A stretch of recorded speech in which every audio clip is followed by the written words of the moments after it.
Brought to you by GTA, your island, your network.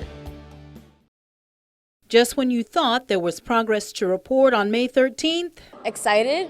Everybody's very enthusiastic about hearing the news. Simon Sanchez High School seniors like Autumn Atalig were celebrating the news about the signing of the intent to award the $100 million contract to upgrade Guam's schools, starting with the Yigo campus.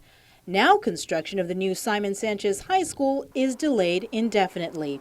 Department of Public Works Deputy Director Felix Beneventi confirms on May 27th, Cortec International's attorney Joyce Tang of the Seville and Tang firm filed a protest with DPW Director Glenn Leon Guerrero against the intent to award the contract to the Guam Education Facilities Foundation. Beneventi told KUAM the protest is now under review by the Attorney General and, quote, by law his agency will not proceed further with procurement until final resolution of the protest, end quote.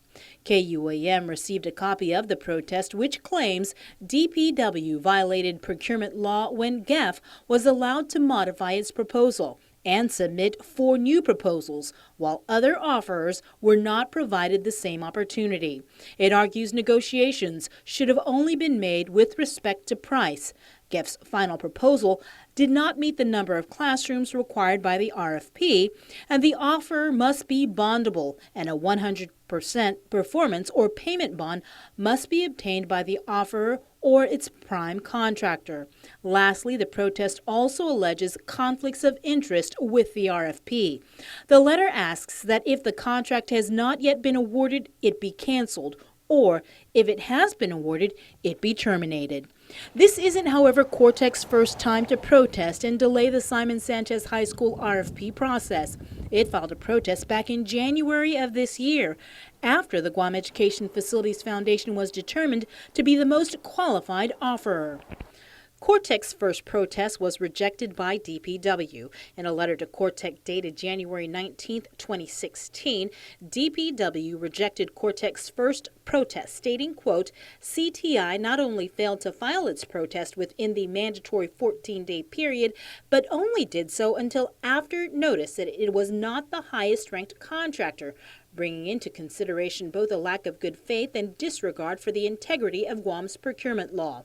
Additionally, DPW also asserted that Cortec's legal counsel, Joyce Tang, engaged in unethical and unlawful conduct by her blatant disregard for the procurement process and clearly intended to improperly influence the contracting officer's decision. As a result, DPW put Cortec and Tang on notice that the next time either of them engages in such unethical conduct, DPW would take the appropriate action, which, depending on the facts, may include disqualifying Cortec or Tang's then client from the procurement under consideration. Cortec, you may remember, in a controversial transaction, sold the former Naval Air Station barracks and property to the government of Guam for over $160 million for Tidzan High School. This transaction was heavily criticized and characterized by public officials as a, quote, sweetheart deal. Brought to you by GTA, your island, your network.